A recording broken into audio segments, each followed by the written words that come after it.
Here, the trees and foliage are hiding more than ruins. Strange structures protrude from the ground. These are nests. They are a hive of activity, run by an army of Scottish wood ants. The workers go out across the environment and their job is to collect food for the colony. And then you've got the soldiers. The soldier ants are able to defend the nest by producing formic acid, which they spray out through their acidophore, a really specialised orifice. And it really works a treat from any oncoming bird or insect that may like to attack the colony. But it's brilliant to see them making the most of the sunshine, doing their anti-business. But what's really cool about this nest in particular is that there's not just one. There is in fact 3 different satellite mounds. And the cool thing about these Scottish wood ants is that they are polygynous, meaning that there could be more than one queen here in each nest.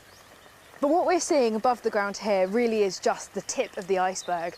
But to understand how they function, I can't just use my eyes, I've got to use a bit of technology as well. I have here a specialised thermal camera, and if I point it at the wood ant's nest, you can see how hot it is. It is literally shining white, which is the hottest on the spectrum that it can be. You'd never think in a million years that ants would be capable of building something so complicated that it can retain heat. But the question remains, how do they do it?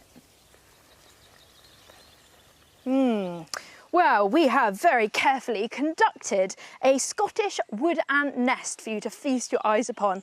It is absolutely huge. It can be 1.5 metres tall, about 2 metres in diameter. It's the biggest it can get above ground.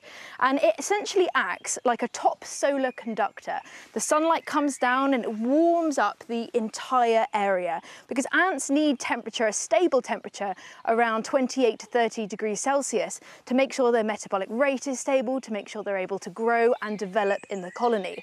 So the question remains though, how do they keep it at the same temperature all the way through?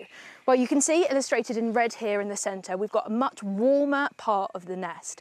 And although, as you know, insects don't produce their own heat directly, they can do it indirectly through their metabolic rate. And imagine 100,000 ants scuttling around in a colony, it's going to create some friction and therefore some heat. But the brown area here also illustrates what the nest is made of, the pine needles, the organic matter that they use to construct this amazing piece of engineering. And over time, as that organic matter breaks down, the microbial bacteria respire, also creating heat. So when it gets a little bit too hot, my anti-friend over here, carrying some organic matter in its mouth, in its mandibles, is able to move through these ventilation vents into the cooler area illustrated in blue, and it takes out the organic matter. And if it gets too cold inside the nest, it goes back in, bringing the organic matter back, making sure everyone is insulated and nice and healthy. Now, Scottish wood ants are quite different from other species that live in a similar area in the fact that they are able to better cope with shady conditions within mature woodland. They like mature woodland quite a lot. They prefer sunny spots a little bit. Obviously, a bit of heat gets a little bit more activity, but they are better able to cope in lower temperature conditions. We spoke to Professor Alva Robinson from the University of York, and she thinks that they might be better able to do this because they have a physiological tolerance, meaning they're better able to forage and rear their brood at lower temperature, but also a behavioural response as well, in that they're able to really quickly build a large nest as fast as they possibly can, and therefore, after that, they can keep everybody nice and warm, nice and toasty, nice and happy. I love wood ants. I think they're fantastic little insects. I love getting my nose in to see what they're up to as they're busy moving around all that exciting organic matter. But I know another man who pretty much loves wood ants nearly as much as me.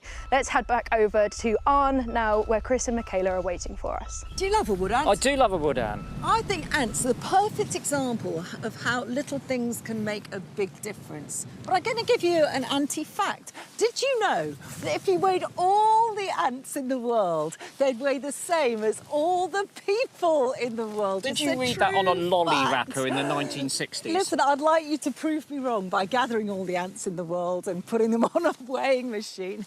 No, it's one of those pub facts, you know. It's a great fact, though, isn't it? Drunken pub fact.